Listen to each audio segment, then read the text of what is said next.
Good morning. Rise in freedom.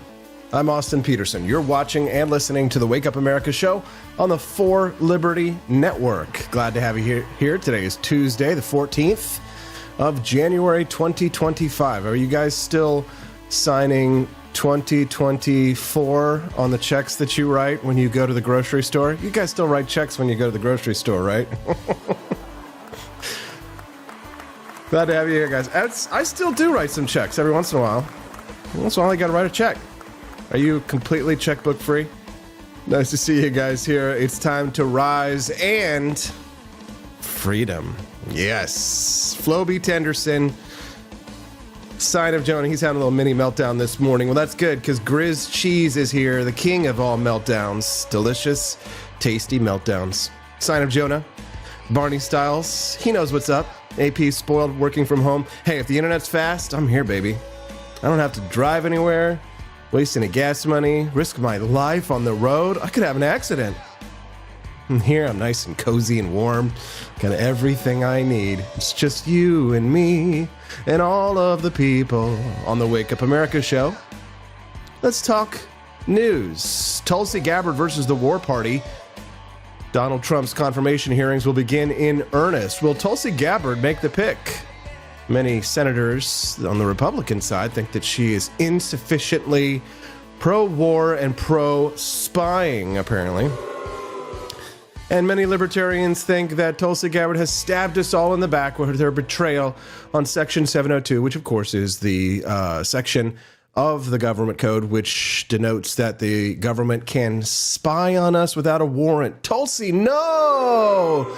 How dare you? We completely throw you out. Tulsi, we never knew ye. Depart from us, ye cursed Tulsi Gabbard. Oh, at least so saith some libertarians like Justin Amash and many others who unceremoniously dumped Tulsi Gabbard overboard after she said to Senators Tom Cotton and other Republicans, "Oh, rest assured, I do support Section 702, he, ha, ha, ha, hoo, hoo, hoo." And libertarians who are too stupid to understand advanced strategy when it comes to these things have been furiously throwing her under the bus. Sadly, I think that this is probably the big reason why we can't get anywhere is because there is no such thing as discipline. You can spend a whole career advocating for libertarian ideas, and the people who are also share those ideas will throw you under the bus in a heartbeat if they detect any ounce of heresy. Ask me how I know. David Lee joining us as we hit 100 Rumble live stream viewers. Good morning, everyone. It's nice to have you here. Please do click the like button. Robbie Thurman will be delighted to see that his coffee that he has on order for his monthly subscriptions was ordered last night. Robbie, enjoy your Franklin's Electric Elixir. When I wake up in the buck crack of dawn, I check the orders from over the evening, and I saw Robbie's going to enjoy his delicious coffee soon. Jose MMA, how's everybody doing? Has everybody been getting Stephanie's phone calls? Sweet little Steffi. We're getting aggressive this year, growing the For Liberty Network. You know, it's me and two other shows, Liberty Tonight and Culturama and me, all teaming up together underneath the For Liberty Network. And this year is going to be our year. It's time for us to have a liberty movement that actually has cohesion, that sticks together, that fights for our cause, and doesn't just punish every single person for some perceived heresy on one issue or another. We realize we're going to need a big tent, and we've got to move the ideas of limited government, of economic freedom, of personal liberty. We've got to move them forward. To do that, we got to stick together. Like Robbie Thurman has stuck with me. Let me tell you, there's a lot of people in there. I don't know if LW78, Latrell is in the chat this morning. Stephanie called in last night. She's been doing the rounds, right, as we try and grow and expand the network. And Latrell has been hanging out, supporting us since the U.S. Senate run that I did in 2018, which is remarkably a long time ago. 2018 was 19, 20, 1, 2, 5, 6, 7, 8 years ago we're talking about here. I ran for president of the United States in 2016.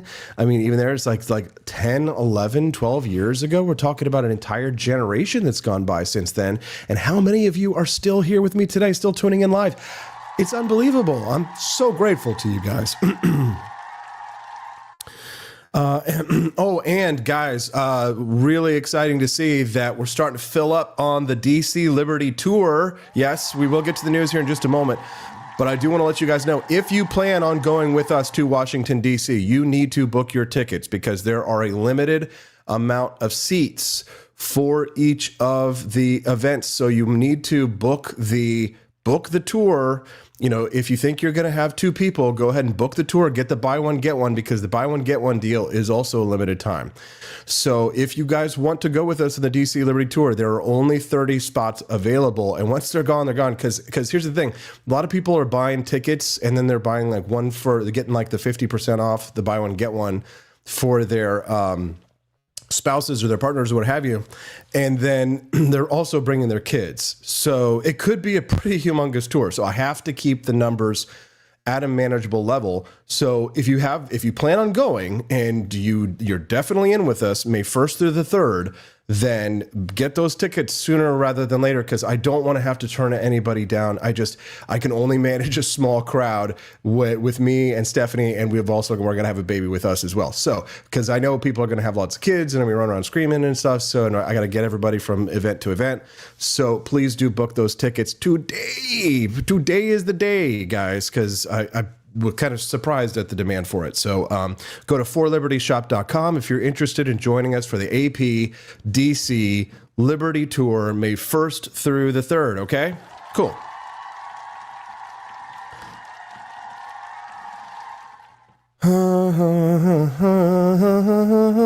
Oh yeah, and if somebody does book if somebody goes ahead and books their Liberty Tour during the show this morning, that will unlock the bonus content. We've got Glenn Jacobs, aka Kane, on the show today. It's 7:30 a.m. Central, so about 20 minutes from now. You guys know him. The Undertaker's sidekick, the Big Red Machine. Glenn Jacobs will be joining us live on the Wake Up America show this morning at 7:30. Tennessee is on the verge of passing school choice. The movement for education freedom in this country is going into Tennessee. I called up Glenn Jacobs last night. I said, hey, buddy, can I get you on the Wake Up America show tomorrow to talk about what's happening in your states? In your state of Tennessee. So the mayor of Knox County, Glenn Jacobs, will be joining us this morning at 7:30 to talk about education choice. And I'm sure he's going to talk to us a little bit about the liberty movement in the United States as well. So get excited. Be excited. Be excited. Be excited. Be excited.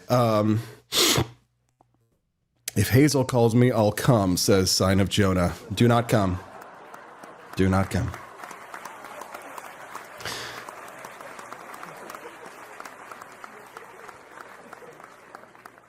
Sidekick, no, the Undertaker's brother. Thank you, Quest fan. I hope Glenn Jacobs wasn't listening when I made that little mistake. Sorry. Whoop womp.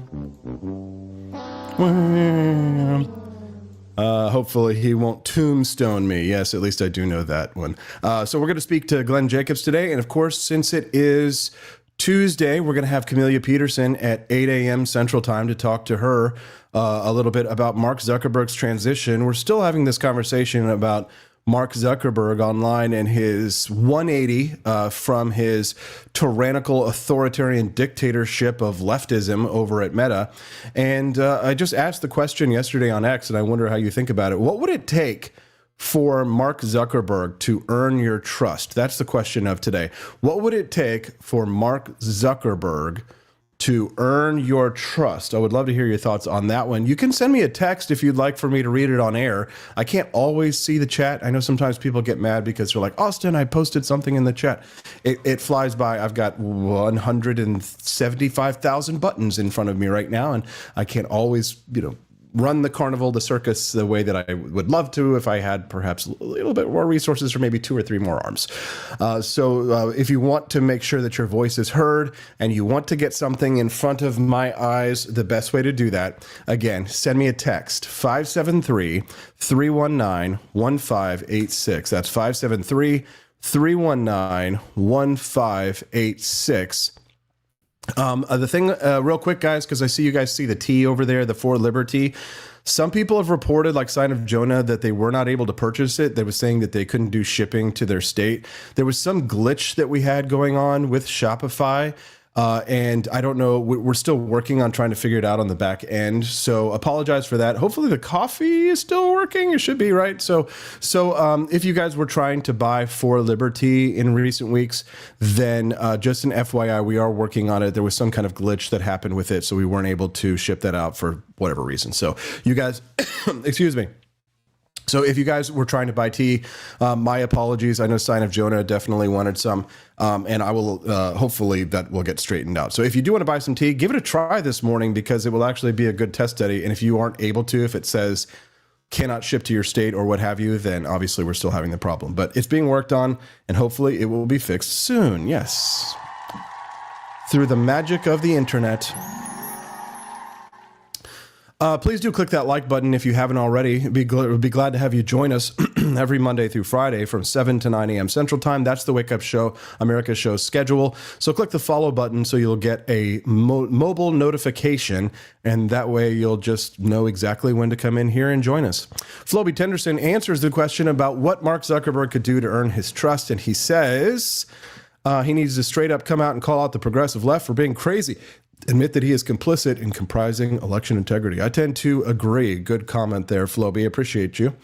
Tulsi Gabbard versus the War Party. This isn't about talking to dictators. Her attacks on an elitist cabal of warmongers is what truly has made her persona non grata in D.C. Not long after Donald Trump nominated Tulsi Gabbard to serve as his Director of National Intelligence, that's the D&I chief, close to 100 former national security officials signed a letter objecting to her appointment, accusing her of lacking experience and having sympathy for dictators like Vladimir Putin and Bashar al-Assad. Ooh. Yeah, Trump has now made many controversial foreign policy nominations that stand at odds with his vows to end foreign wars and prioritize peace and domestic problems, including some who are significantly less experienced than Gabbard, but only the former Hawaii congressman, only Tulsi Gabbard, has received this level of pushback from the national security establishment so far. Now, there are legitimate criticisms of Tulsi Gabbard's record, but the effort to deep six torpedo Tulsi Gabbard's nomination is not about any of them. It's about the fact that Tulsi has a more restrained posture towards America's foreign policy conflicts. Now, Tulsi Gabbard, she is by no means an anti-war advocate's ideal appointee. So rather than like large-scale interventions, she said that she supports killer drones and special forces to hunt terrorists in other countries. And so more recently, she says terrorism can be defeated through bombs and assassinations, right? So, I might agree with her even a little bit more, perhaps, than the anti-war people on that one. She was hostile to diplomacy with Iran under Obama. She voted for the nuclear deal, but only after repeatedly criticizing his attempts to forge it, and even backing legislation to undermine the agreement. She's been a staunch supporter of Israel and its war in Gaza, calling American college protesters, quote, puppets of these radical Islamist organizations that stand opposed to our ideology of freedom. Hey, I agree with her. What about you? Would love to hear your thoughts. Again, you can send us a text 573-319-1586. Sign of Jonah saying, still not working on the tea. Sorry to tell you. Yes, we have got to get that tea situation sorted out. Thank you, Sign of Jonah. I'll put it in the notes. Still have to fix that tea problem. On there. In the shop are also having a problem. Liberty.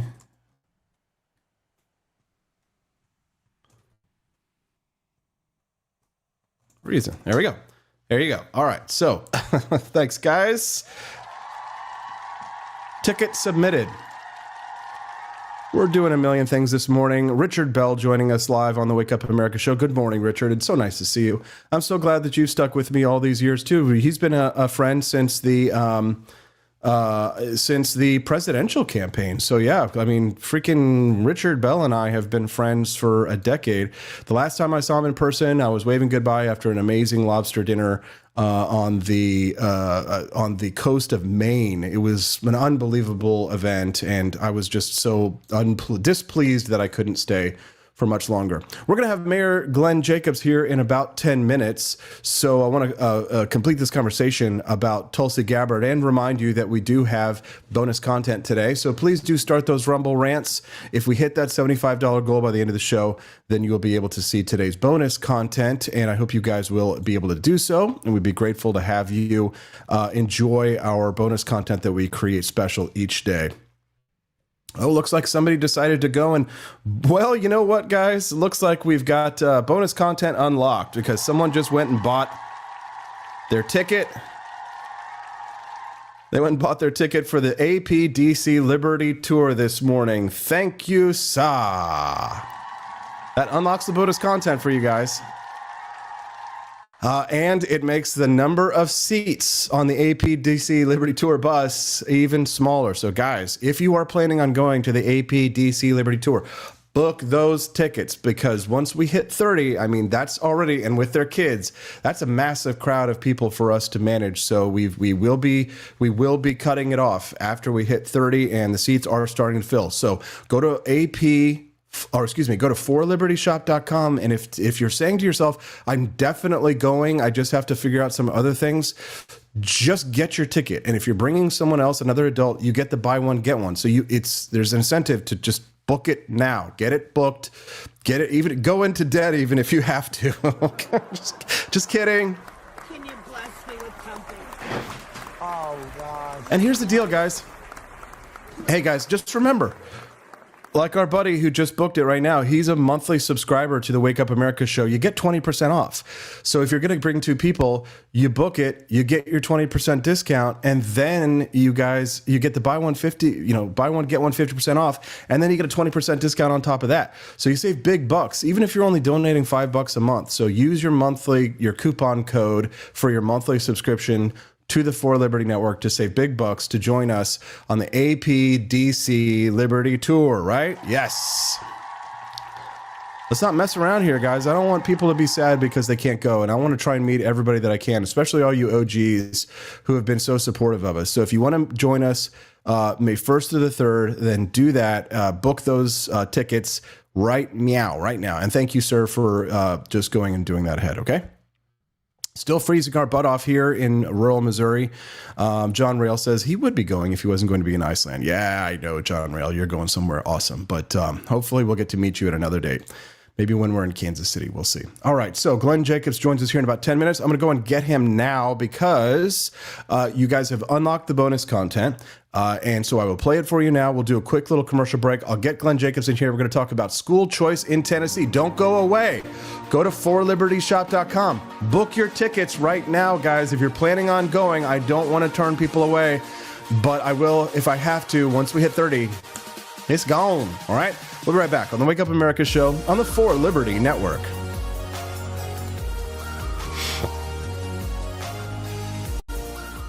Beneficially coercive, new rules for health campaigns succeed when they inform, not impose. Shock tactics and exaggerated claims might grab attention, but they ultimately harm credibility. Aren't we better served? Challenge beneficial coercion with critical thinking. Share this message, open discussions, and advocate for balanced public health measures. Together, we can embrace informed freedom.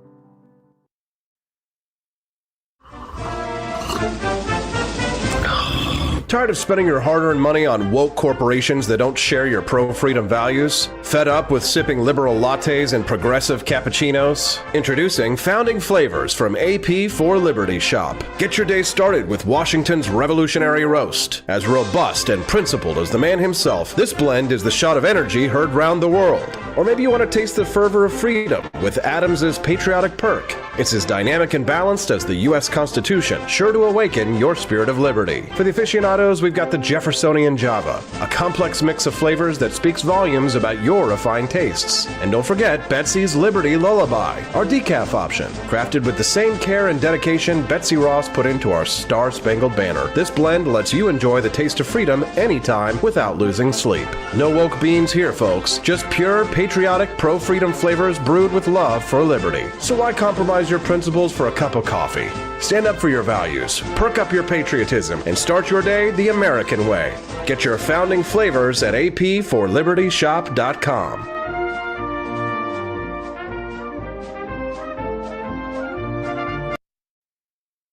Were you exposed to hazardous materials while serving in the military and have an illness or condition as a result?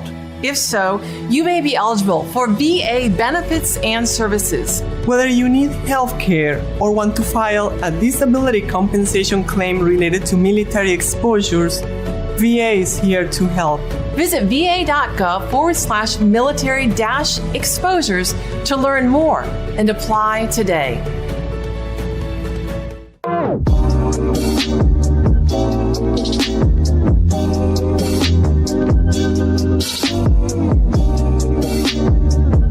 If there wasn't going to be somebody who was a fiery champion of liberty, somebody who would get out there and who would be aggressive, and if they wouldn't do it with more fire or passion than I had, then I would go and I would fight this battle for us.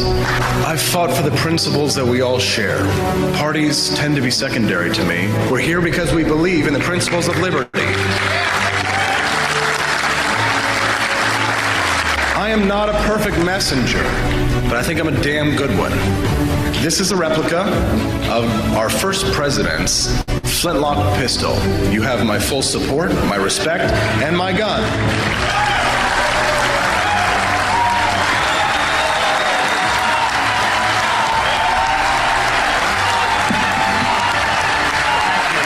I think that the heart of my philosophy is much more libertarianism than well, that's the fashionable word these days, I guess. A conservative is no longer just that. He's a libertarian and always has been.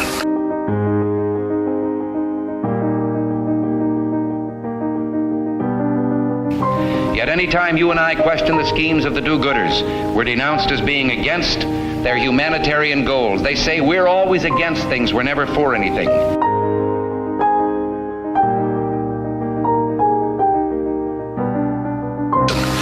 What is fascism? Fascism is private ownership, private enterprise, but total government control and regulation.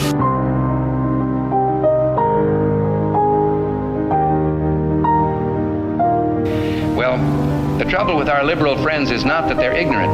It's just that they know so much that isn't so.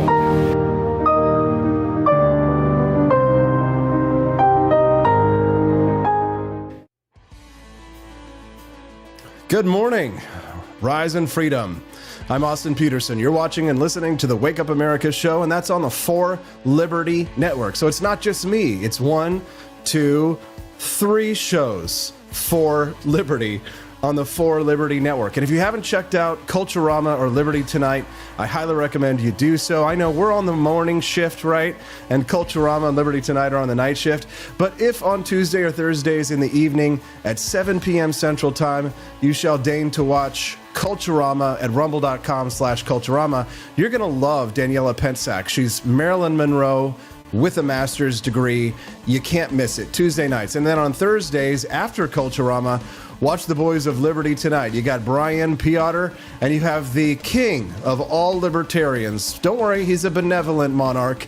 King Libertarian on Liberty Tonight, right here on the For Liberty Network at forlibertynetwork.com. All right, so now that I have a little beautiful bouncing baby girl, my wife and I are having conversations about what are we going to do with schools? I was watching this documentary on PBS last week, and they were talking about the Gilded Age, and it was robber baron this, and oh, poor people there was an inequality gap between them and Jake and Carnegie, and I was like, do I really want to send my kids to schools where they're going to have to be indoctrinated with that crap? But what if the schools are no good? What if they're failing?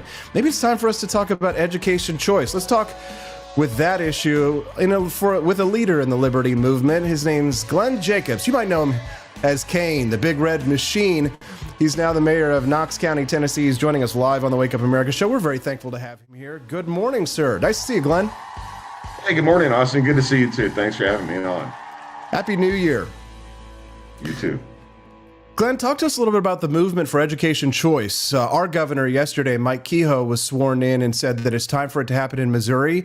Are we going to beat you to it, or is Tennessee going to pass it?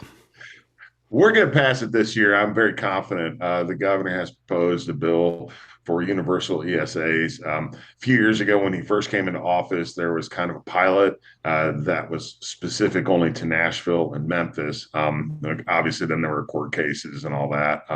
But I think it's going to get through this time, and I sure hope so. You know, Tennessee is the reddest of the red states. We're arguably the most conservative state in the union, and we've just had such an issue getting school choice.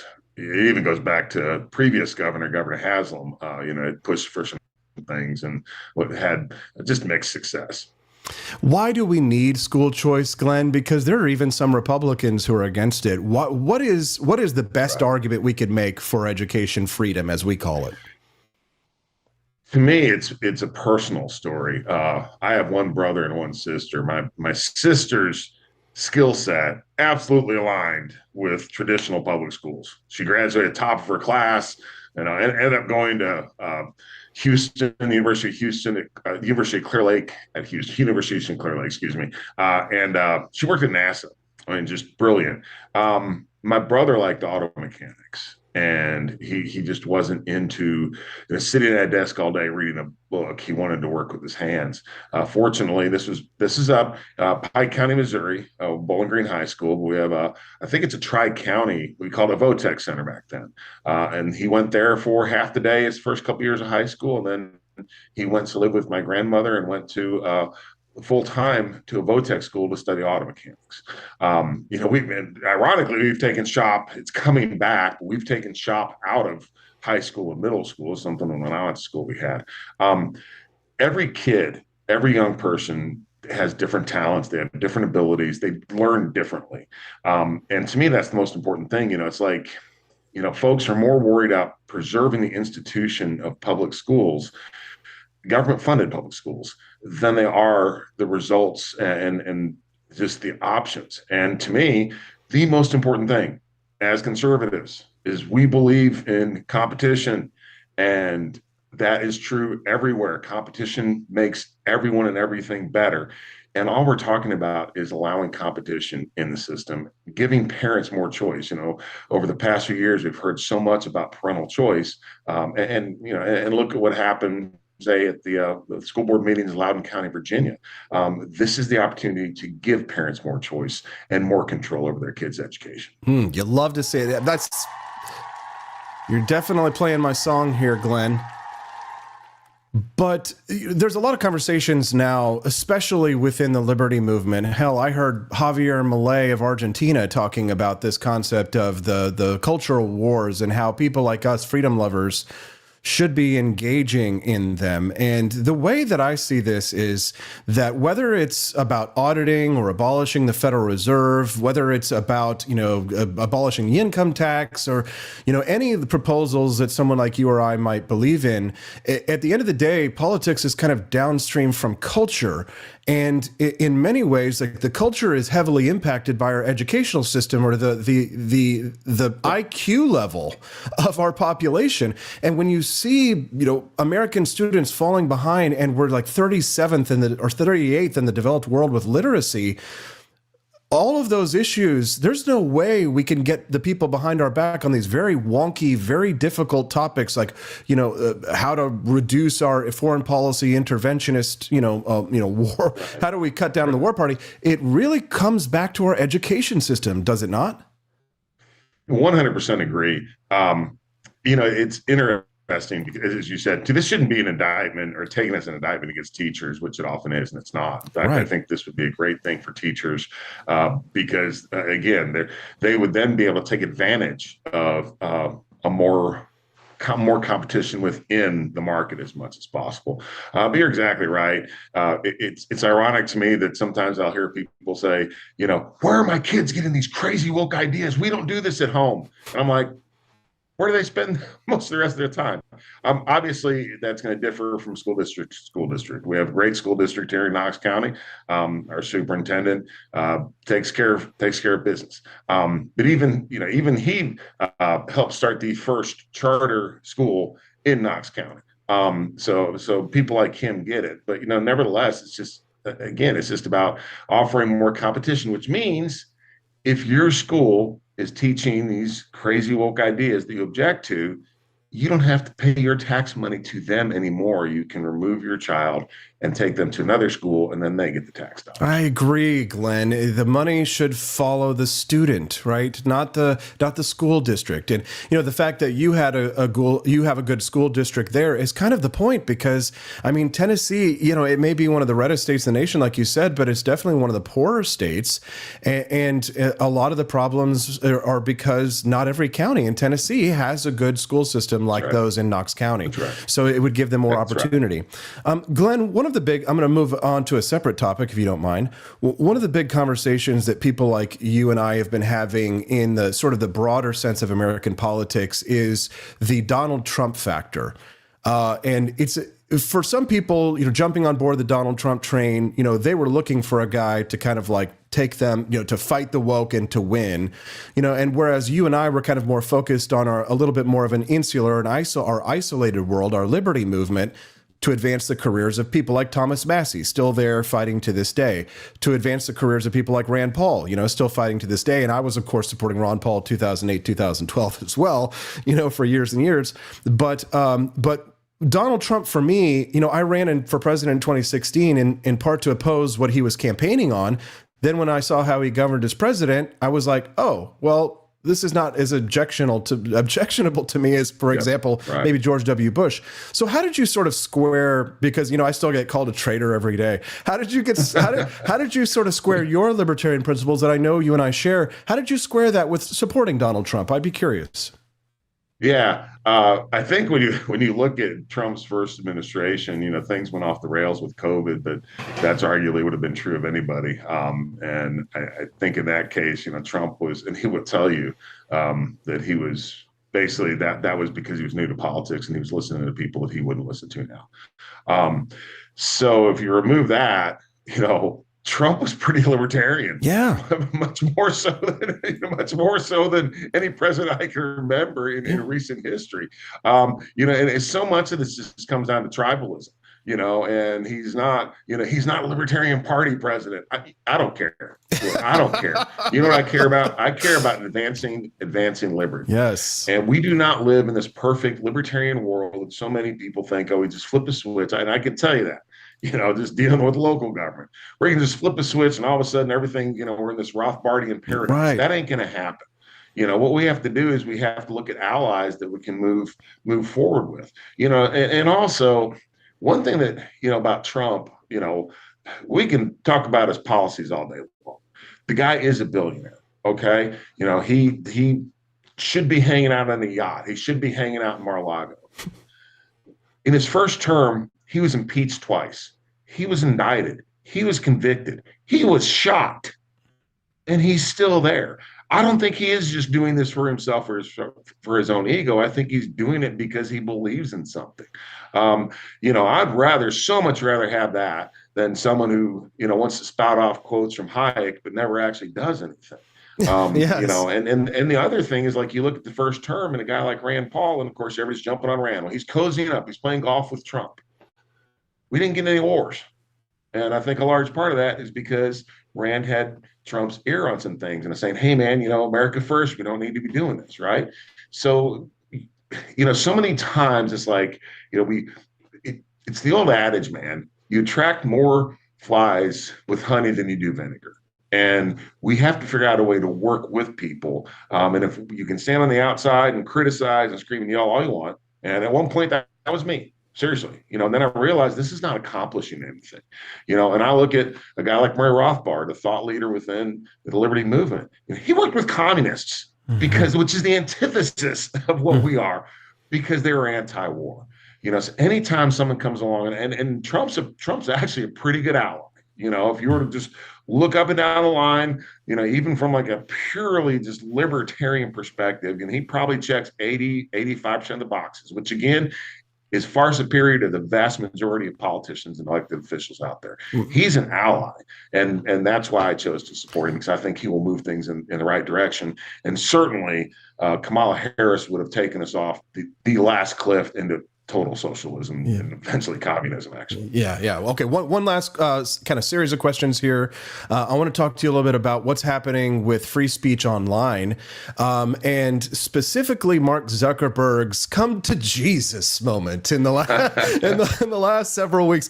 I mean, listen, Glenn, I've built empires and had them rise and fall online, and I've won and I've lost fortunes, and there is no person in my life that has been the arbiter of my destruction, other than myself, than Mark Zuckerberg, who when I built digital empires, probably maybe I put a little bit too many eggs in his basket.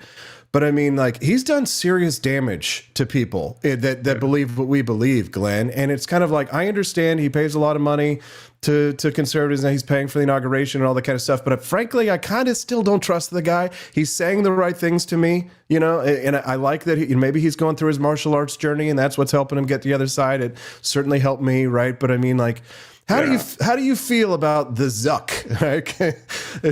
I'm leery. I think one of the most important things that actually has happened in the 21st century is Elon Musk buying Twitter. Yes. Because all of a sudden, I mean, the free speech, the ability to disseminate ideas, which is really what we're talking about with free speech. All of a sudden it just exploded, and he has gone through a radical transformation. I mean, he's posting stuff from Hayek and Thomas Sowell, and it's insane.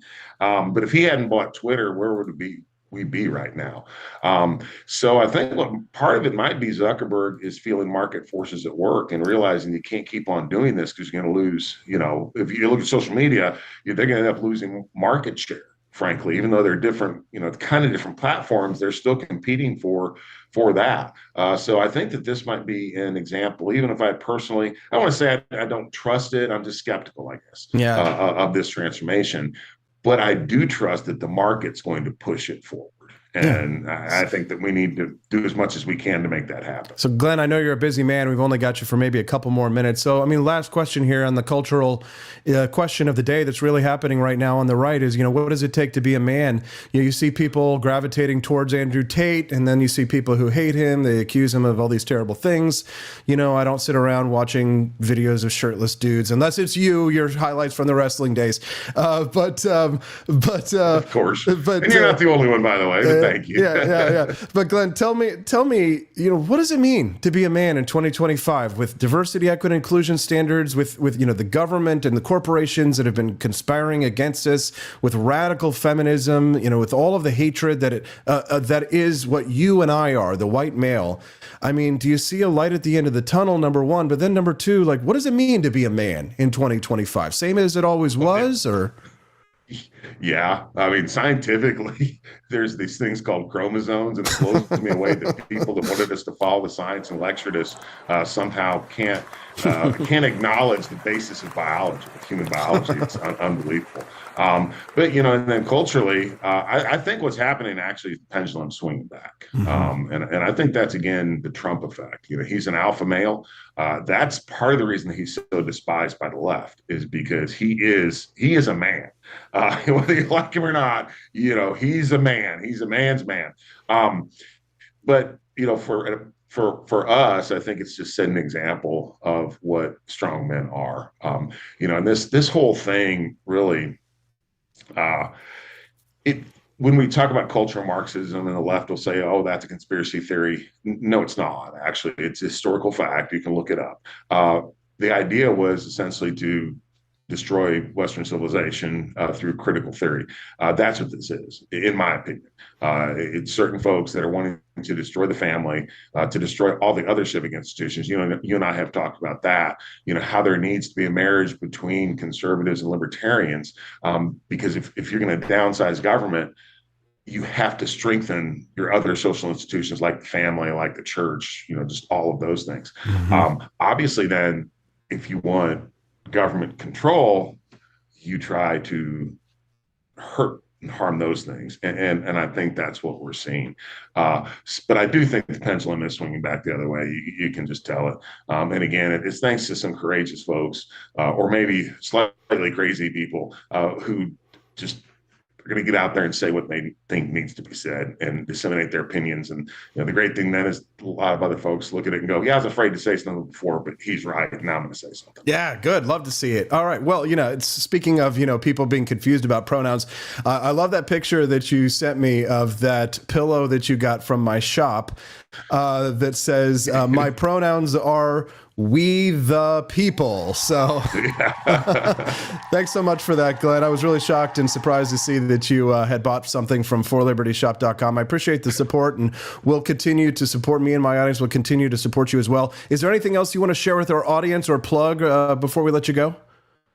No, if you're in Tennessee, please do call your state reps and your state senators and support Governor Lee's school choice bill. It has support among leadership in both the House and the Senate. In fact, I believe that the Speaker of the House, as well as the Republican leader in the Senate, are the sponsors of the bill. But the thing is that the people that oppose school choice are already coming out of the woodwork to voice their opposition. And please get out there and voice your support, because your lawmakers need to hear it. He's the mayor of Knox County, Tennessee, and he is a big-time freedom fighter and friend of the show. Glenn Jacobs, thank you very much for your time, sir. We appreciate it. We know you're busy. Keep up the good fight. Thanks, Austin. Thanks very much. All right, let's give him a round of applause. What say you? Now, where else are you guys going to hear conversations like that, questions like that posed to one of the biggest leaders in the liberty movement about politics? We talked about education freedom in his home state of Tennessee. We talked about Donald Trump and his MAGA principles and what the future might look like. And we talked about what it means to be a man. You will not hear that conversation anywhere else. And I do have to give a big shout out to Brad Beckman, who said, my staffer, Brad, who said just yesterday, he's like, he's a big Glenn Jacobs fan. He's like, you need to get Glenn Jacobs on the show, man. And I'm like, you know what? You're right. So I reached out to him, and boom, there it is. Thank you, Brad. Good idea. Amy, J, E's, LW78, John and KC, Sign of Jonah, Quantum Kitty, nice to see you, Kilsharian, Stillbringer, all with us here this morning. Good morning, guys. Are you going to come with us to Washington, D.C. for the APDC Liberty Tour? I like saying it like that, APDC. APDC Liberty Tour, because guess what? The spots are starting to fill up, and you do not want to miss it. So I know many of you said you're not going to be able to go, like Andy Opperman and Amy J.E.'s and John Rail have already said that weekend. And Luttrell, I think, said that weekend is he's like going to the Virgin Islands. So I'm kind of jealous. Yeah, man. Good for you, bud.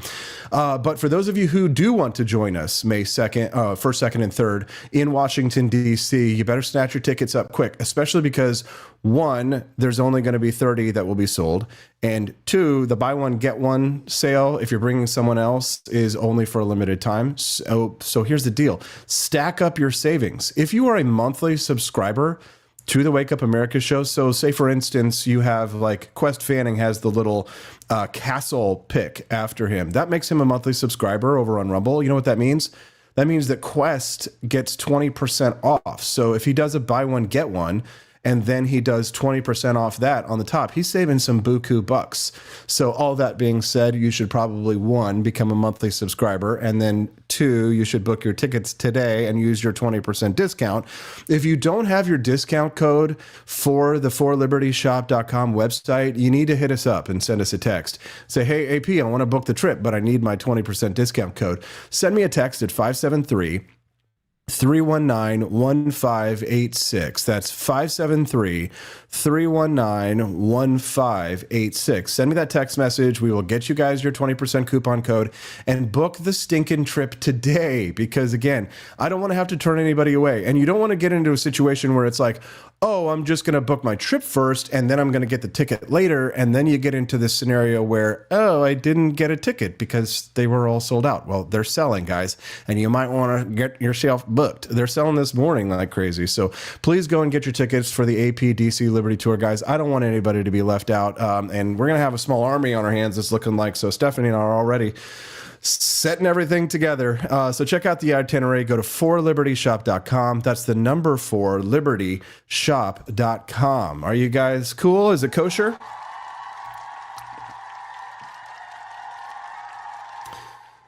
Yes, we are kosher. Okay, so if you guys are just now tuning into the Wake Up America show, good morning. I'm Austin Peterson. We were talking a little bit earlier about Col Tulsi Gabbard and whether or not her nomination for the Director of National Intelligence is in peril. We're going to continue to have that conversation a little bit after Camelia Peterson joins us live in a little bit less than 10 minutes. Camelia was at Camelia. I bet she hates that song. She comes and goes. It's like me when Austin Powers, the movies came out, and then they kept coming out, and then everybody oh my God, I'm pretty sure that for the first like 25 years of my life, or at least, 20 years or so, I just, Austin, behave. They're so funny. Austin Peterson, Austin Powers, and oh my freaking Austin Power jokes for 20 years, guys. Ugh, it gets old. And listen, I loved the movies when they came out, but then, it's Austin Powers. Everybody says, shut up.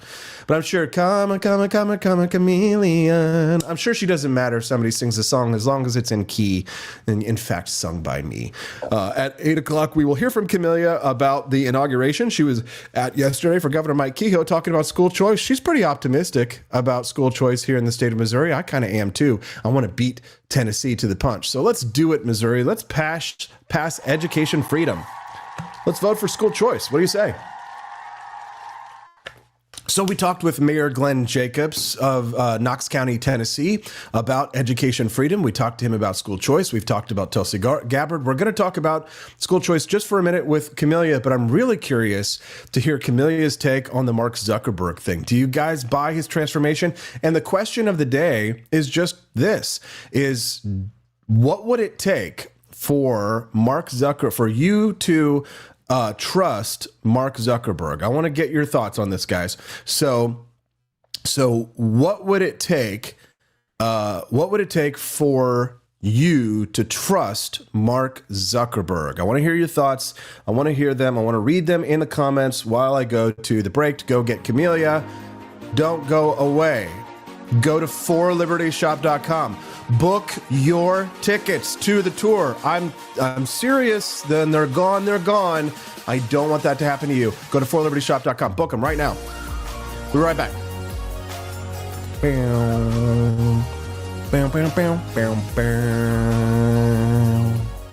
Beneficially coercive. New health campaigns succeed when they inform, not impose. Shock tactics and exaggerated claims might grab attention, but they ultimately harm credibility.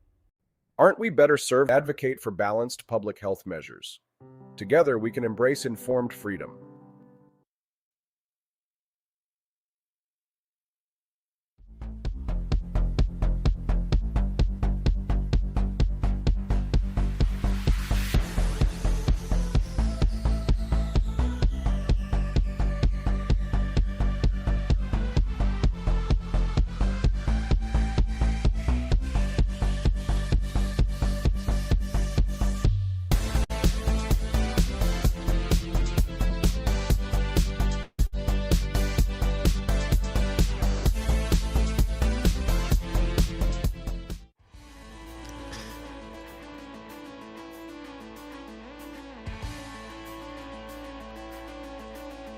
Good morning. Rise in freedom. I'm Austin Peterson, and you're watching and listening to the Wake Up America show, and that's on the For Liberty Network. Network? What the heck's a network? It's For Liberty Network. For Liberty Network, Wake Up America show, Culturama, Liberty Tonight. I didn't know there was a Liberty Tonight. I haven't watched the Wake Up America show in a couple of weeks or a couple of months. Well, guess what? It's me, Culturama, Liberty Tonight, and they're on Tuesday and Thursday nights. 7 to 9 p.m. is Culturama, forlibertynetwork.com. 9 to 11 p.m. on Thursdays is Liberty Tonight, forlibertynetwork.com. Make sure you check out the new shows, guys. Give them some love as well. It all helps support the ideas of economic freedom and personal liberty. One of those big ideas is school choice. And yesterday at the inauguration of incoming Governor Mike Kehoe, that was one of the top items on his agenda, which definitely makes people like me and my next guest very happy. Joining us now, live, not in studio because I'm too lazy to go in, is Camelia Peterson. Hey, CJ. How you doing? Good morning. I come to Jeff City and I'm like, oh, I'm gonna get to be in studio with Austin. It's like, or not. No, that's okay. I totally get it. Like, so freaking like, yeah. It's a huge pain. I hate winter. Yeah. Yeah. So no, it was, but no, really, like, so, my entire day yesterday was now Governor Kehoe's swearing in, and then all of the things that went along with that all day, and then the inaugural ball last night. And I met somebody last night who actually is from Louisiana, knows Jamie Marie Pope, and his first political campaign contribution in his life was to you in your Senate race when he was 17 years old. I guess what he's doing now. What? He is working for an education freedom organization. What? No way. Yes. So it's so cool. So shout out to Nathan Sanders. Nathan Sanders. I think I'm going to see him for breakfast this morning. See, stuff like that makes me feel like not such a loser. Thanks, Camelia. No, but it was nice to get all of the messages from people in town yesterday. I would have loved to seen everybody at the inauguration, but we got a baby, man, and it's cold outside, and you were, I know you were pumping those pumps because you have a big job. Your job just keeps getting bigger and bigger here in Missouri to back education choice. But I saw the news. Our governor, Mike Kehoe, has come out and said it, that Missouri will be an education freedom state. And so we sorely need it, don't we?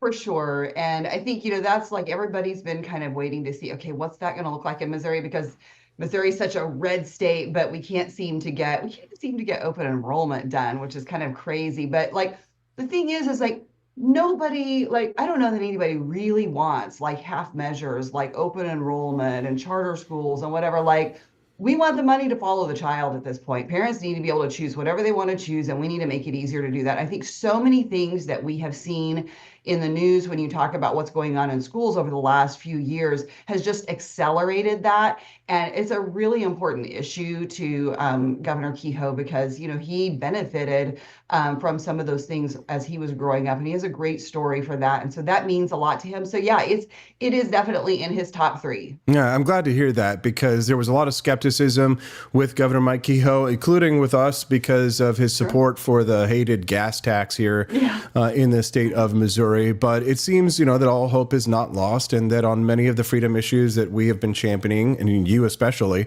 it sounds like, we have a lot to look forward to with the incoming administration. So I'm glad to hear that. And it's not just that administration, but on the national level as well. I mean, God bless living in Missouri. We get to have some conservatives and some freedom here in our own state, and we get to have a little bit on the national level as well. I'm kind of excited for Donald Trump to come in on January 20th, to be honest. I'm still watching Joe Biden clips as he's kind of slinking out of office, and I'm just kind of like, get out, you know what I mean? Just go. Yeah. Are you excited for the incoming Trump administration? And if so, why? If not, why not? I am so ready for a change. First of all, I think we need the change. Like, that's undeniable. Like, I don't even know what we have right now, but it's not good. And yeah, no, I think that I am excited for it. Like, I'm also a, trust but verify. I'm watching to see what he actually does because I do want to. There is kind of the feeling, and I don't know why it is, but there's been some infighting on the right lately, right? And so but Trump has come out and continued to say very positive things about Elon Musk and about Vivek Ramaswamy. And I hope that we don't lose sight of the things that drove so much of the momentum in those final couple of weeks, especially of that campaign, because I think they were things like Doge that really inspired a lot of hope in people, and the things that Elon Musk was saying. I just like, I hope we don't lose sight of this when like the rubber meets the road and we get going, because it's easy to get lost in the weeds on things and then you lose sight of the vision that God is there. Yeah, like I saw yesterday, Steve Bannon was saying that Elon Musk is evil and that he's gonna yeah, I know. And it's like, what the hell are you doing? Like Elon, like there would be no President Trump without Elon Musk this time. Like if you could point to one person who other than Trump himself was responsible for getting Trump elected, it wouldn't be Steve Bannon. It wouldn't be Steve Bannon. No, it would be Elon Musk. I mean, he's probably jealous of him, and I get it, but I mean, they're just mad that, you know, Elon's a little too libertarian for the authoritarian right these days. And I say, God bless Elon Musk. Yeah. But Camelia, you know, there's a lot of people who are jealous of Elon Musk, like Mark Zuckerberg. Yeah. Marky Mark wishes that he had bought X. Marky Mark wishes that he was as cool as Elon Musk, so he goes through this martial arts transformation. And don't get me wrong, you know, I think martial arts could be good for you. Maybe it is part of the reason why he started to be a little bit more masculine.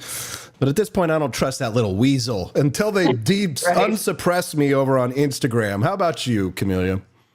So, I mean, you know, I would like to see and believe in the best in people, but people are self-interested, right? Yeah. We've talked about this before.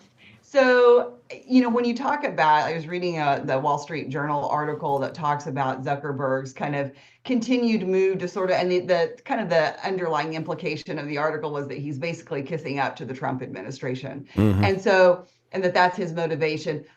I don't know that you could really say that Trump, like, is part of it, but I don't know that you could say that that was the impetus for, you know, for Zuckerberg's move, because this started with Elon, but well before Elon ever got into, you know, the political stuff as far as the election. And like when you mentioned the whole cage match thing, like, I really do think that Mark Zuckerberg saw the response to Elon Musk buying Twitter and the success that he was having.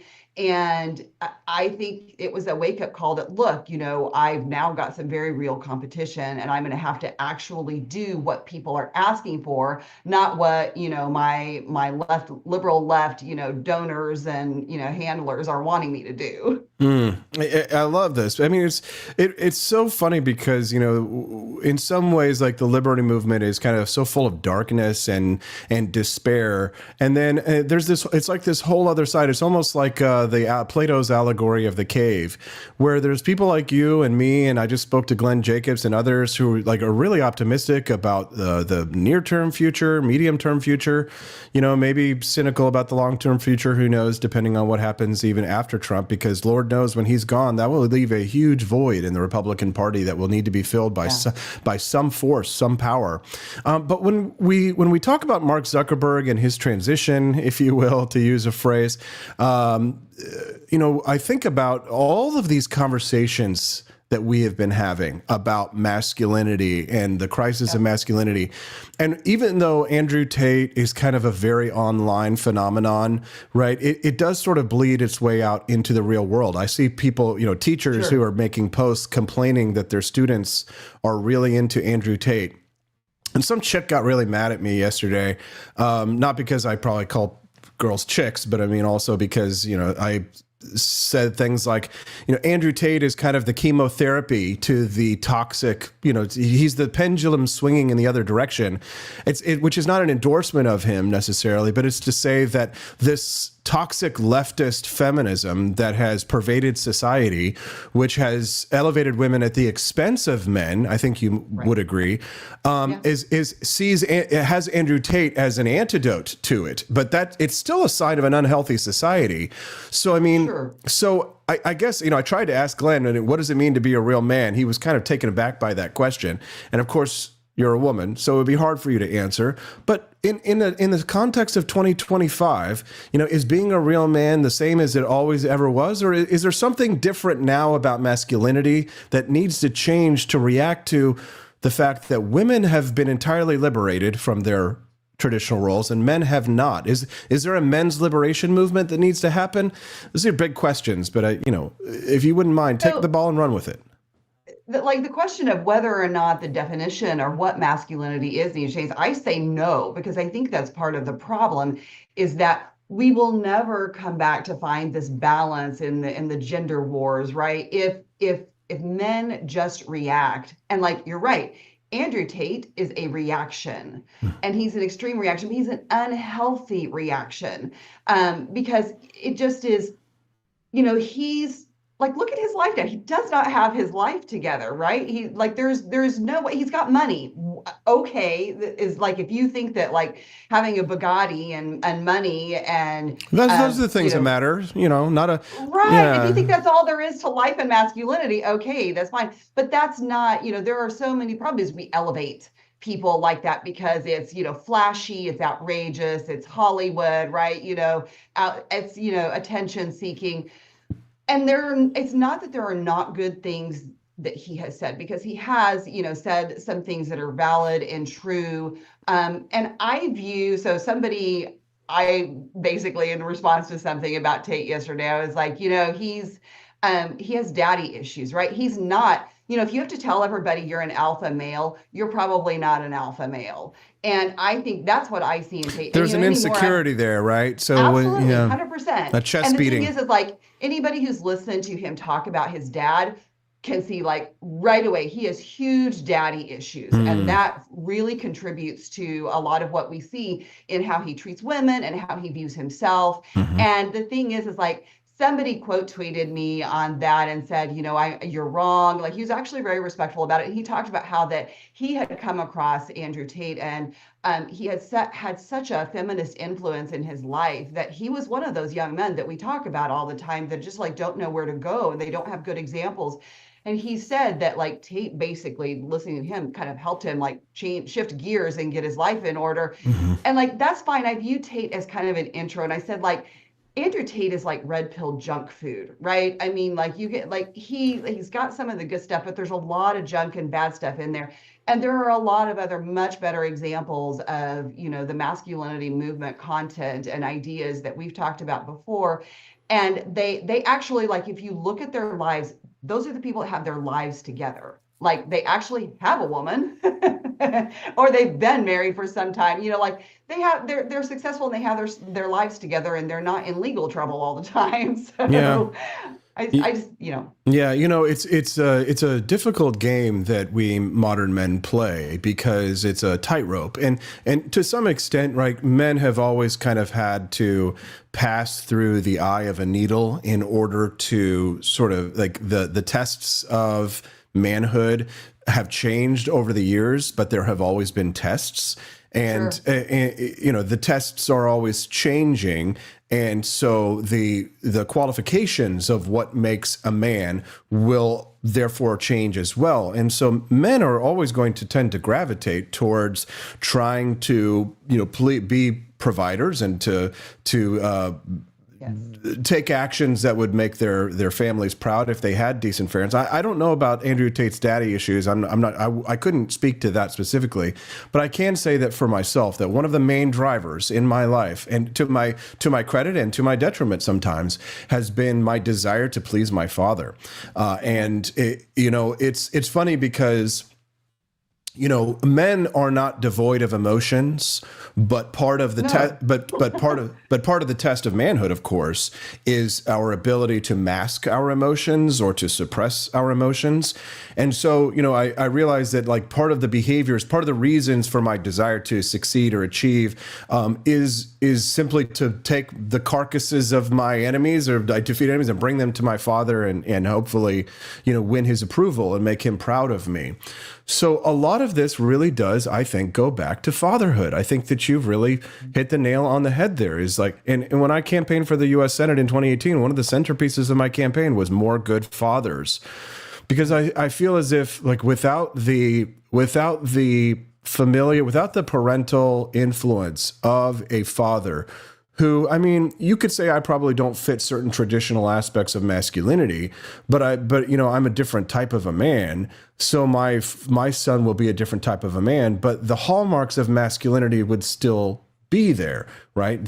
I would want them to please me, obviously, and to achieve certain goals that would be these tests of manhood. I guess the question really lies in what should be the true test of a man? I asked Glenn, what is the test? I mean, what is it that makes a real man? But I'll ask you, what do you really think the test should be? Like, what should a man have to have done before he can have the shiny badge? You women don't have to do this, by the way. There's no qualifications of you're a woman, you're a woman. You don't have to pass a test, right? But we men have to pass a test to enter Valhalla. So what should those qualifications be, Camellia? Yeah, they don't require domestic skills of us anymore, right? And you don't have to do anything. You don't have to cook. You don't have to cook a meal. You don't have to sexually please your husband if he wants it too often, right? It's his problem and he needs to go speak to a therapist, right? Like women are, again, divorced from all their obligations, but men will always have an obligation because women won't mate with us if we don't pass certain tests. That's just reality. So what should the qualifications be? What should a modern man, what are the traits that a modern man needs to have, notwithstanding your own desire to, being a sapiosexual, Camellia, but like just looking at it from the test, what should be the test of manhood in your mind? I think it's character. And, the first thing that pops into my head whenever you say, like, what does that look like? I think of that Rudyard Kipling poem, If. And to me, that embodies a lot of the things, when we talk about what are characteristics of masculinity, healthy masculinity. And I think that when a man knows himself and he is always interested in bettering himself, that is something that you can just sense and that you are drawn to.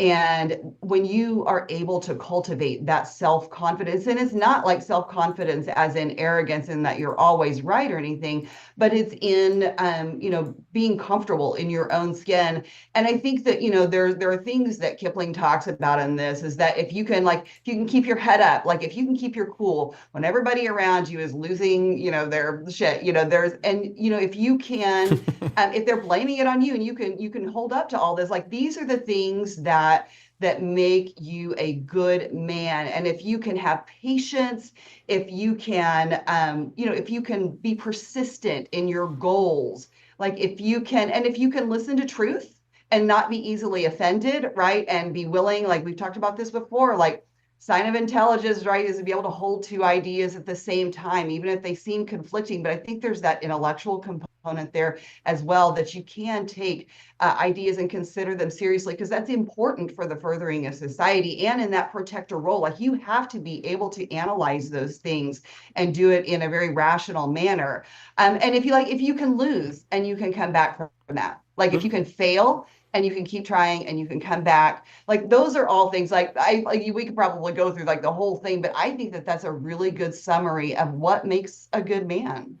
That's good stuff. Last series of questions here for you, Camellia, to discuss is the big topic that I was discussing earlier this morning. I was talking about Tulsi Gabbard and her nomination to the Director of National Intelligence.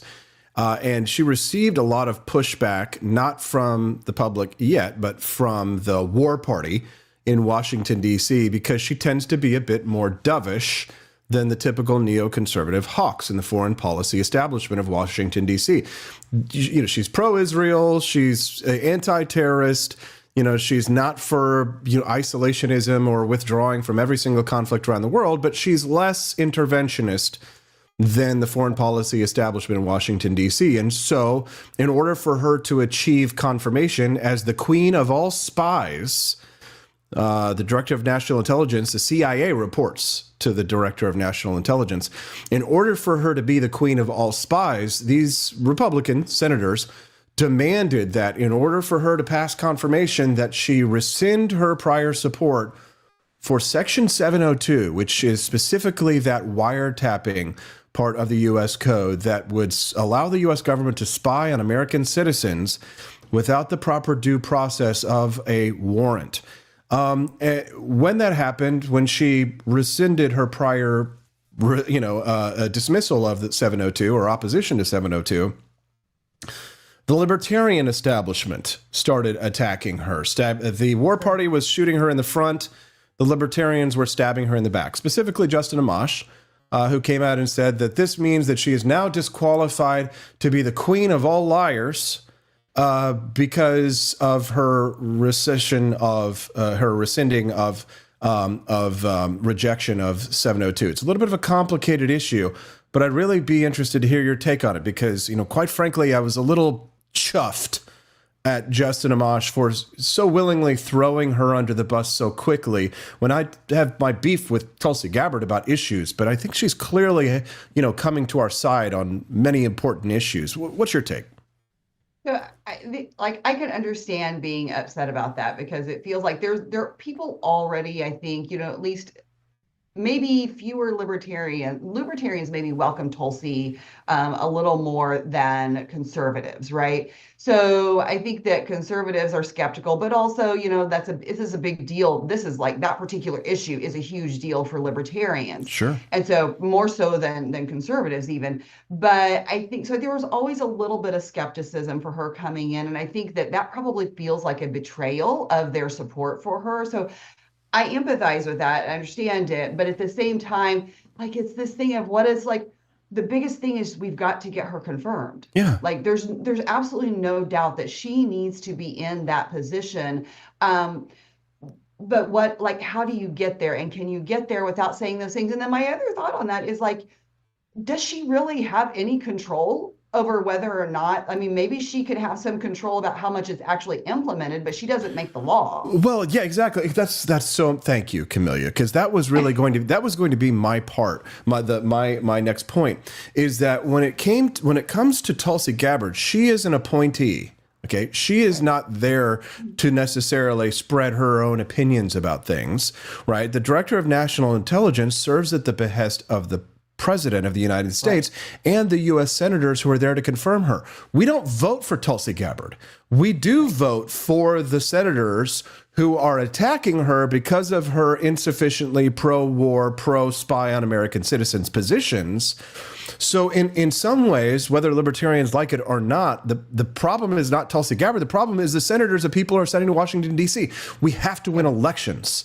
Okay, yes. You have to win elections because Tulsi Gabbard, again, serves at the behest of the president and the U.S. senators who confirm her. She is supposed to do their bidding, not what she wants. She has to do what they want. And that is an important part of this process that I think the people who are saying, Justin says that this is disqualifying. And I'm like, it's like, this is why we can't accomplish anything, Camellia. You will identify with this, I think, especially because of what's been going on in in the last year in Republican Party politics here in Missouri. But I remember in 2008 when I was a political newbie and I was trying to get Ron Paul elected in New York City of all places, right? But we had like 1,000 people and we were young and scrappy, and we didn't know that the president of the United States was not elected at the stupid little the polling location. We didn't understand the process that you had to go to the state convention and get delegates, and then that's the person who they're the people who actually vote for the candidates in the Republican Party. So it was chaos. It was a mess. And we were all like, we're going to overthrow the system and end the Federal Reserve. And it's going to happen today. And Ron Paul's going to be president. And it's just kind of like, if I could look back, I think my old me would be really kind of chuffed at the new me, the grizzled political veteran that me, because I'd be like, you're just a dumb fetus, and I'm like, no, you fool, you're shooting your like a shotgun approach to something that requires a sniper rifle, you've got to change your approach, and you're shooting your friends. You're shooting your friends. Yeah. It's like we're shooting Tulsi Gabbard in the back. Tulsi, after everything that she went through, taking on Kamala, getting put on a national security list, the no-fly list, quitting the Democratic Party, going independent, joining the Republican Party, meeting with libertarians. This one thing we're just gonna take aim, ready, aim, fire, and after that we can return to the typical circular firing squad after we take out her. This makes no sense, Camellia. It's so funny that you said that about shooting like that. I literally just said that to somebody last night. It was like, they're shooting with buckshot when they need to be using a sniper, a sniper rifle. Mm-hmm. And it just is and it is that that idealism, I guess, in a way. And I've thought about this a lot because, I was also talking to someone yesterday about how that try to remember that, like, when people are coming in and we talk about grassroots and whatever, that are all fired up about these things. And so much of it, there are so many like really well-intentioned, good-hearted people who are just sincere about the policies and all these things.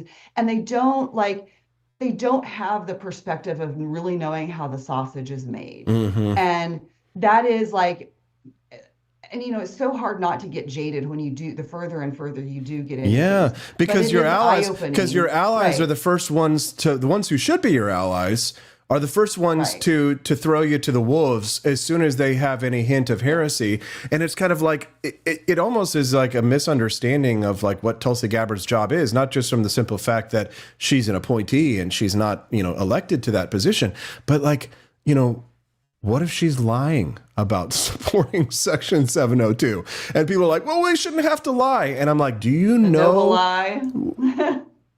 Well, here's the thing. Do you know what the job of a spy is? I mean, even as anti-war anarchist as Judge Napolitano is, he still thinks we need spies. And what do you think the job of a spy is? I mean, what do you think their number one job is? It's to be a liar, right? And I posted this the other day. The old phrase, George Washington cannot tell a lie? Mm-hmm. That's a lie. It's a fucking lie. He was a spy. It was his job in the British military. He was a spy. So of course he was a big liar. He was a huge liar. Do you think that they don't use spies during the revolution? I'm reading Sun Tzu's Art of War. My brother got me a really nice like gold-plated copy of it for Christmas. So I'm going through and I'm reading and it talks about spies and spycraft. And when I ran for office, even though I was just a little scrappy kid and up and comer, I mean, people saw me as a threat. They sent spies. Mm-hmm. They sent spies. People who were competent, who had campaigns that had money, sent spies into my campaigns. They lied to me. They said they were my friend, and then they stabbed me in the back, right? Because that's what a spy is supposed to do. That's literally their job. They're supposed to come in, make friends with the enemy, and then at the opportune moment, betray them, right? But here's my book I'm going to write: Libertarians make terrible spies, or libertarians can't win because we can't utilize Sun Tzu's Art of War. Theory without any practice is just bullshit. It's just words, right? If your principles can't actually operate in the real world, then they're fucking worthless. And in many ways, they're worse than worthless. They actually impede the values that you claim to advance. Do I sound bitter? Not at all. Not jaded at all. No, here's the thing, I think too, if we want to be successful, I think this speaks to what the problem has been in the LP as well. And it tends to be a problem across the board, like no matter what political party it is that we allow the fringiest, nutty people to be the most vocal, and you can't control like who speaks, but you actually do have to like relegate those people to the fringes, because if you elevate them, we have a tendency to elevate them because they're out there being loud and they're saying all of these things. But the problem is those people typically are the worst people you want to be your spokesman. Their personal lives are a mess. Like they say crazy stuff, and then they end up actually destroying the things that you want to get done. And so it's very frustrating. And then now people like you are like, you're like an elitist insider DC. I mean, just like, 7 or 8 years ago, you're living out in the woods in Southwest Missouri, Joplin, don't know anybody or anything. So somehow you've risen to the top of power politics in Jefferson City. Congratulations, Camellia. Wow. I'm just an establishment hack now. You're grassroots until you're not, like you're conservative until you're not, like and then you're just a rhino, globalist shill. There's that old quote from another Missouri politician, Harry S. Truman. He says, "If you want loyalty in politics, get a dog." But people, the truth is, Camellia, the absolute truth is that I've learned is that if you don't have some loyalty, if you don't have some like relationships in politics, you can't accomplish anything. You can't do anything alone. And if you've burned every single bridge, you can't accomplish a single thing for your cause. You can talk all day about the things that you believe in, but you will never be able to carry something across the finish line alone. You're going to need, if not the army, you're going to need special forces. And for that, you're going to need a team. Camellia, I've monopolized your time here for 30 minutes. I just love our conversations on Tuesdays and Thursdays. It's more fun, obviously, when we're in studio. But you know what? I'm getting fat and sassy here and hibernating and just getting a nice thick layer of marbling that I'm going to have to work off in the spring. So, Camellia, is there anything else that you want to share? Maybe plug? What are you working on these days? What would you like to say before we let you go today? I mean, the biggest thing I would say for people in Missouri, the number one thing we're working on right now is eliminating the income tax. I mean, there's so many things that could be done, but you can't, sometimes you can't take on everything all at once. We can focus on more than one thing, but that's primary. And in education too. And what I would say too, though, especially for those who are going into their legislative sessions in your states, it's different in every state, but politics is the art of living together, right? It is the art of all of us, existing together and getting along and finding a way, in common ground. And you're absolutely 100% right. You have to have relationships for that. So you can throw bombs online and throw bombs in person, but at the end of the day, if that's all you do, you won't get anything done. Camellia Peterson, got nothing but love for you. Thank you so much for participating and helping the Wake Up America show get to where we're at. The AP DC Liberty Tour, Stephanie and I were kind of excited because people have already started booking their tickets. Are we going to see you there in Washington, DC? I think so. I hope so. I have not had a time to drill down to the details, but it's on my radar. Okay, I need you to go ahead and get everything set because I feel as if having Camellia there is going to sell out the last few tickets. And so imagine getting to hang out with Camellia on the AP DC Liberty Tour. Wouldn't it be amazing? Thanks so much for everything, Camellia. We'll see you on Thursday, okay? Have a great day, everyone. There we go, yes. If you can keep your head when all about you are losing theirs and blaming it on you, if you can trust yourself when all men doubt you, but make allowance for their doubting too, if you can wait and not be tired by waiting, or being lied about, don't deal in lies, or being hated, don't give way to hating, and yet don't look too good, nor talk too wise. If you can dream and not make dreams your master, if you can think and not make thoughts your aim, if you can meet with triumph and disaster and treat those two impostors just the same, if you can bear to hear the truth you've spoken, twisted by knaves to make a trap for fools, or watch the things you gave your life to broken, and stoop and build them up with worn-out tools. If you can make one heap of all your winnings and risk it on one turn of pitch and toss, and lose and start again at your beginnings, and never breathe a word about your loss. If you can force your heart and nerve and sinew to serve your turn long after they are gone, and so hold on when there is nothing in you except the will which says to them, hold on. If you can talk with crowds and keep your virtue, or walk with kings, nor lose the common touch, if neither foes nor loving friends can hurt you, if all men count with you, but none too much, if you can fill the unforgiving minute with 60 seconds worth of distance run, yours is the earth and everything in it, and, which is more, you'll be a man, my son.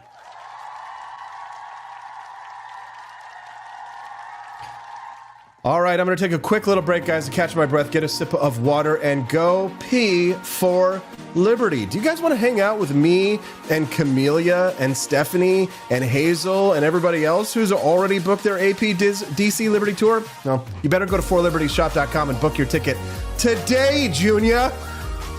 We'll be right back on the Wake Up America show. The hazardous materials while serving in the military.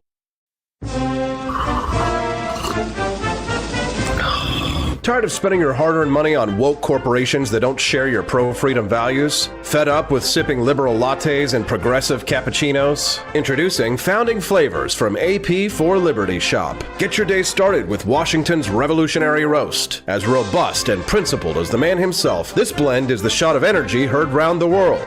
Or maybe you want to taste the fervor of freedom with Adams's Patriotic Perk. It's as dynamic and balanced as the U.S. Constitution, sure to awaken your spirit of liberty. For the aficionados, we've got the Jeffersonian Java, a complex mix of flavors that speaks volumes about your refined tastes. And don't forget Betsy's Liberty Lullaby, our decaf option, crafted with the same care and dedication Betsy Ross put into our Star-Spangled Banner. This blend lets you enjoy the taste of freedom anytime without losing sleep. No woke beans here, folks. Just pure, patriotic, pro-freedom flavors brewed with love for liberty. So why compromise your principles for a cup of coffee?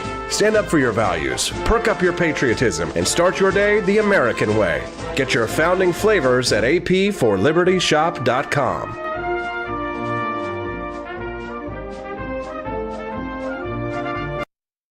Were you exposed to hazardous materials while serving in the military and have an illness or condition?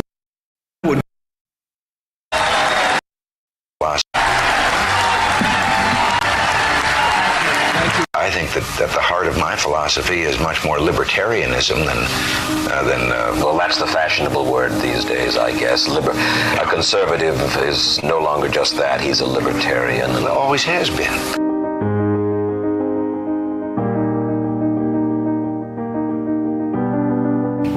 Yet any time you and I question the schemes of the do-gooders, we're denounced as being against their humanitarian goals. They say we're always against things, we're never for anything.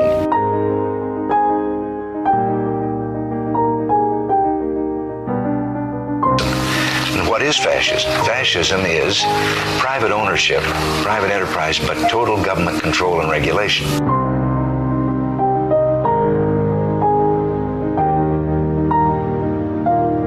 Well, the trouble with our liberal friends is not that they're ignorant. It's just that they know so much that isn't so.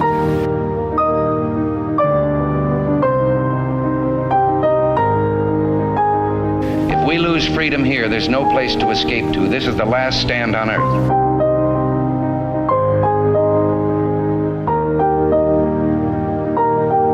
This is the issue of this election. Whether we believe in our capacity for self-government or whether we abandon the American Revolution and confess that a little intellectual elite in a far distant capital can plan our lives for us better than we can plan them ourselves.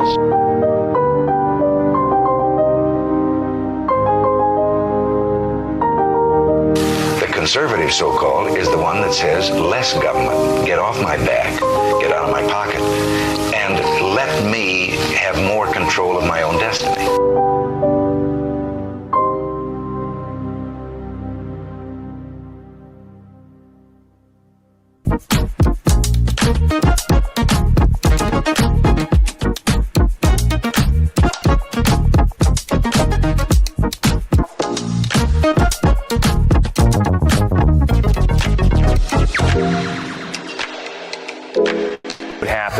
If I had to pick up the phone, call 911. Well, Mr. President. For a second time. Brock, very nice to see you. Congratulations. So how you doing? I'm a lot better, Dad. Yeah, I bet. No, you wouldn't. Oh, really? Well, come on. Anyone could beat her. Kidding She's me? just... I was just as appalled. You know what happened? You just didn't want to leave. I know. This is what happened. I did what I could to help her. She was horrendous. I know. You know what I realized? Hillary still hates me. So much. I know. She'll never forget me.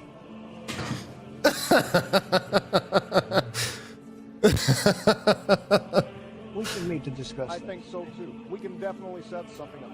Let me know whatever Oh, we works got? best for you. I was gonna fly back to Florida tomorrow for the golf. Okay. Love the music in the background. Here comes Kamala.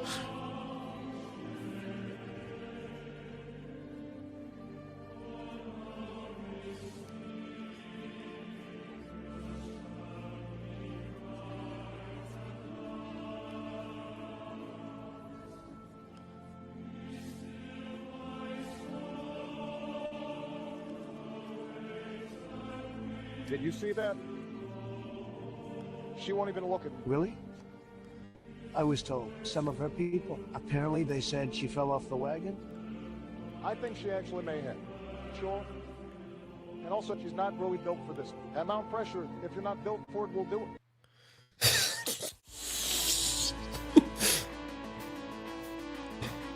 Good morning, guys. Welcome to the Wake Up America show. That's funny stuff. Yeah, Don Lemon, you know, the former CNN guy, he's freaking out about the Obama, Donald Trump chumminess at the Jimmy Carter wedding. I've got that clip. I'll play it for you in just a moment. I just thought that was the funniest thing ever. I'm glad I got to share it with you guys. Please do click the like button if you haven't already, guys. This is your reminder. Click that like button. Help support the For Liberty Network. If you'd like to join us in Washington, D.C., the AP DC Liberty Tour is booking up fast. So you got to get your tickets, all right? Because once it's gone, it's gone. And the buy one, get one sale, for example, guys, another example of get it quick, because once we hit those 30 seats, boom, I got to pull it because I just can't manage the crowd because everybody's bringing their kids, of course. Kids are free. We'll be in Washington, D.C. It's Revolutionary War weekend. Why wouldn't you want to be with us in Washington, D.C.? So book your tickets, book your flights, book your hotels. Get to Washington, D.C. May 1st through the 3rd. Join me, Steffi, Hazel, for the AP DC Liberty Tour. It'll be the trip of a lifetime. Educational, fun, funny. And you get to hang out with all the awesome freedom friends that you see and know only as these little profiles. Let's get to know each other a little bit more in real life.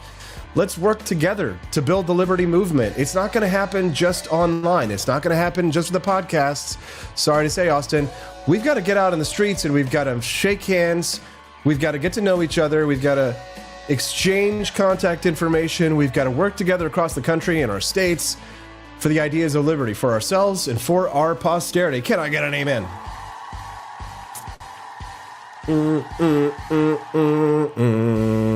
Entropy Nomad's got his ticks.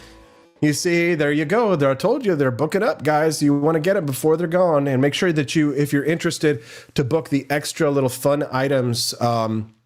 We also have upgrades to the package that you can get for yourself. Like we've got a merch package. So if you want to receive a gift from me when you get there, then you can get the upgraded merch package. And then we also have the upgrade, which is to join us for a live show, a live taping of the Wake Up America show in Washington, D.C. And the more people that book that, the bigger the venue is going to be. So please, if you do want to join us on the Friday morning live stream, then book that as well for Friday morning. So get your tour tickets and do what Entropy Nomad did and book your upgrade for the live show, because you're like, oh, well, why is that an extra and add-on? Because the more people that come, the bigger the space that I need to host everybody for the show. So that's why there's an optional upgrade for that. So if you guys want to join us on Friday morning for the live Wake Up America show in Washington, D.C., then do book that as well, in addition to the APDC Liberty Tour. Okay, guys? That way you guys, then I can book the venue and we can get the hotel room and the place that we need to set everything up. And I might have to rent some extra cameras and things. Because if we get a nice crowd of people, say that if you know everybody brings their kids and there's like 30, 50 people on the tour, then I'm going to need a big room. We're going to need a bigger boat. So that's why there's that optional upgrade fee on there. So I can handle the overflow of the traffic. So yeah, George W. Bush is there, Hillary Clinton is there, Kamala Harris is there, Donald Trump and Barack Obama. But Donald Trump and Barack Obama are kind of like, I don't know, looking kind of bro-ish, right? Kind of like a little chummy, a little too chummy for the left. So when you see something like what happened yesterday, people have a right to be concerned because they go, well, if they're going to do that there publicly, what are they going to say and do behind closed doors? If they're going to acquiesce seemingly like that publicly, then what does that mean in the broader sense of the structure, the fabric of our society? You have to indicate to the American people that this is not normal.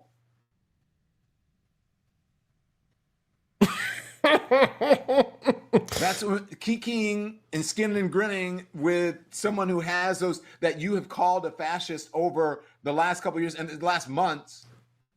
That's not normal. I mean, he's kind of right about that one, I have to say. Yeah, it's true. It is weird. He's a fascist. He's a Nazi. Yeah, he called them all good people.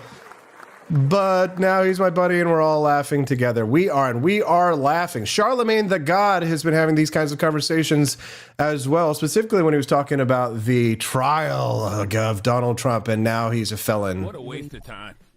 I mean, what a waste of time. Pure political theater. They was never, ever going to convict a former sitting president of nothing. And what was even more ridiculous was watching, liberals celebrate this. Like, this is not a win. Who cares if you can call him a convicted felon when you still got to call him president for the next 4 years? Who cares? No, it makes sense. And I wonder how much it costs taxpayer dollars to do that case. What a waste of time. I mean, what a waste of time. Pure political theater. They was never... You'll love to see it. All the left.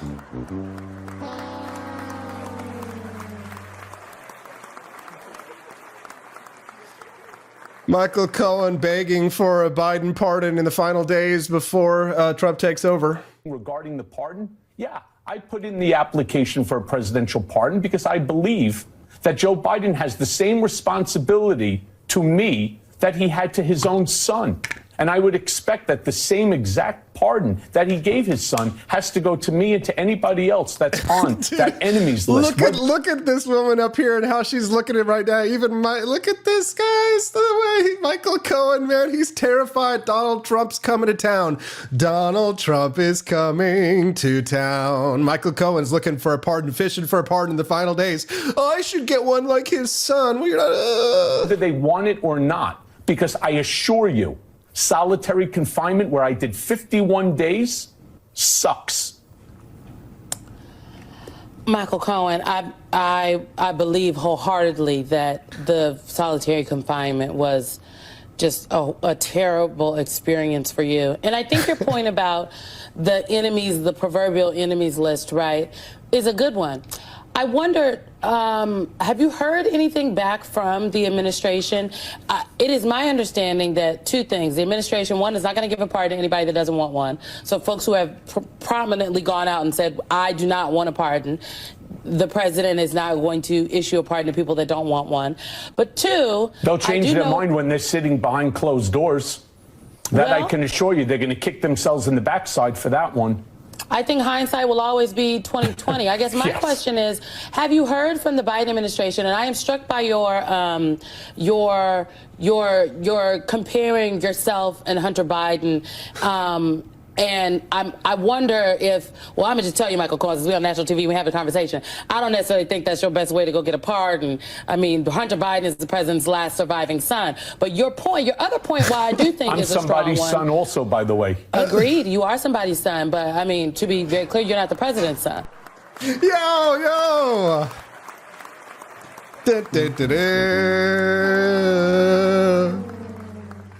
Noted Fire Chief Whoopi Goldberg weighing in on Gavin Newsom and the political questions behind the LA fires. Here's how this works. There was a fire catastrophe in California. Had to do with winds. You know how they're always saying, oh, the wind. It actually does. The winds move things and sparks move things. And it doesn't matter how much water you have if 900,000 buildings go up at the same time. Now, really? Having lived in California, having lost every house save for one that we ever lived in, I take great offense at pointing fingers. You should be pointing fingers about how can we help? Yeah. It's too soon to be saying, oh, it's Gavin's fault. It's nobody's fault. It's like us taking seriously that there are, magic lasers in the sky that direct the weather.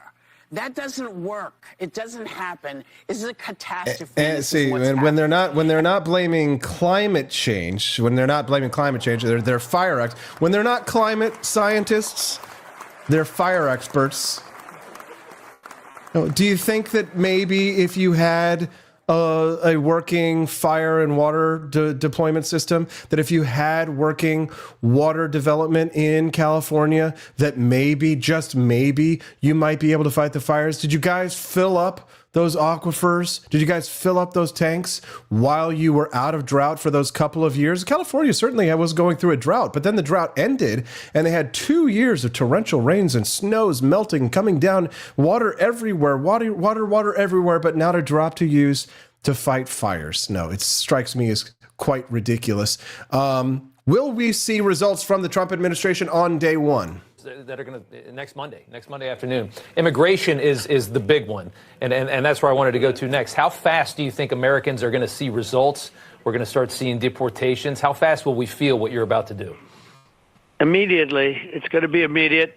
We had the safest border in history during my presidency, when I turned around and looked at that beautiful chart that came down from a crane or wherever it came from. That was a chart on immigration with the best immigration numbers we ever had. We're going to have them again. We're going to have them maybe even better. But we have to get a lot of people out. We have criminals at a level that nobody could believe, terrorists, and as I said, murderers, people that murdered people. Many people murdered more than when they came from prisons, and they came from mental institutions, insane asylums. There are street gangs from Venezuela. Speaking of mental institutions, my piece for Human Events this week is about why it's time for us to bring back mental institutions in the United States so that the people who have allegedly been starting fires in Los Angeles, who are actually contributing to the blazes in Los Angeles, should be locked up and not allowed to roam the streets free as just homeless people or illegal immigrants. It's all over. Yes. Between next Monday and 2028. 2028? Who's the leader of the Democratic Party? Oh, my goodness. Wow. That is for people much smarter than I to make that assessment, that decision. Obviously. Well, that shouldn't be hard. Voters will decide. That is not something for me to decide. I could say right now, in this moment, in this room, as I'm looking at the clock as it's counting down, because we have to leave shortly, you have the President Joe Biden, who is obviously the president and the leader of the Democratic Party. I do not have I cannot predict the future, so that is not something that I'm going to do from here. So the last sparring between KJP and Peter Doocy. If I don't see you again, in the briefing, thank you for always. You could have stopped taking the hard questions years ago, and you didn't. So we appreciate that. Over 2 years, my friend. This is let's say one last dance, right? I don't know how I'm going to fill my dance card now. How will I fill that void without you? You tell me. You tell me. So start some rumors in here, I guess. He's getting red too. Look at So apparently the Trump administration is going to open up the White House press passes to more independent journalists. I think I'm going to apply for one. So a week from now, it's all over. Yes. Between next Monday and 2028. 2028? Who's the leader of the Democratic Party? Oh, my goodness. Wow. That is for people much smarter than I to make that assessment, that decision. Yeah, a little bit of flirtation, it almost feels like. Is Joe Biden in his final remarks as he leaves office? Look, let's get something in mind about the border.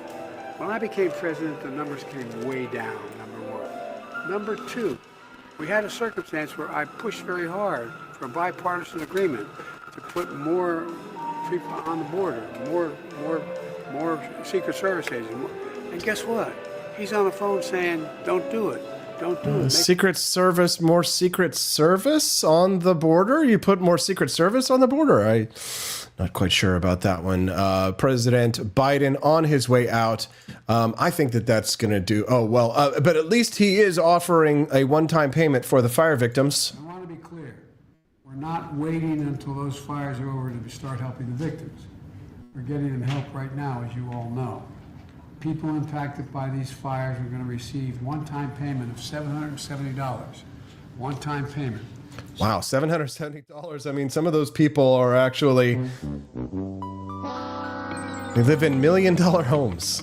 Give them $770. I mean, not everybody out there is insanely rich, but most people are. Pacific Palisades is such a mess. And our heart goes out to all of those who are affected. California's got to get its act together, though.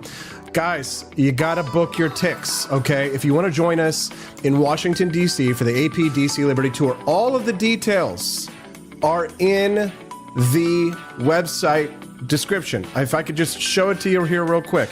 If you have questions about how the tour operates, I see some of you guys have questions over there.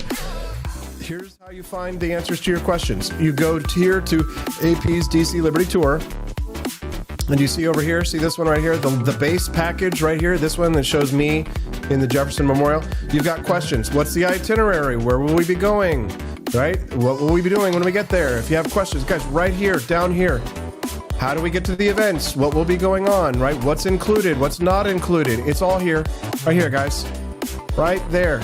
Read the fine print before you book, but book fast because one, the buy one, get one package deal is not going to last forever. And two, neither will the tickets, because once we hit 30 adult tickets of these sold, they're gone. And we're not going to be able to accommodate absolutely everybody because just I can't have like a giant I can't have them thinking I'm taking over the Capitol again. It's not January 6th part 2. And I can only fit so many people, for example, during the congressional tour, which we are trying to arrange with our Congressman Bob Onder. You might get to meet Camelia Peterson. You might get to meet my brother Justin Peterson. It's going to be a badass weekend. Revolutionary War weekend at Mount Vernon. Book your tickets today. Read all of the fine print and get the upgrades on the package. Get the merch package upgrade. Get the dinner with me and Steffi, the private dinner with me and Steffi at Chadwick's English Pub. Get the APDC Liberty Tour live taping of the Wake Up America show upgrade. Get it all and use your 20% bonus. Use your 20% discount, guys. If you don't have your 20% discount code and you're a monthly subscriber, then what are you doing? Save lots and lots of money. Hundreds of bucks on the tour.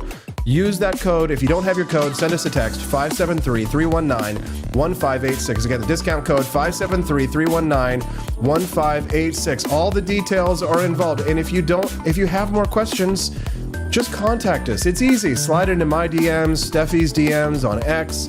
Hit us up with a text message at the number I just gave to you guys. But otherwise, read all the information and the fine print. And if you still have questions, again, just hit us up. We'll answer anything you know. We'll give you a personal call. Okay, guys, today was an awesome show. I mean, today was a fun show. Glenn Jacobs, Camelia Peterson, great topics. I think 2 more people booked their Liberty Tour tickets while we were live this morning. So that's 2 more gone. Only 30 seats. So, guys, book them, Dano. All right, and we'll see you guys tomorrow on the Wake Up America show on the 4 Liberty Network.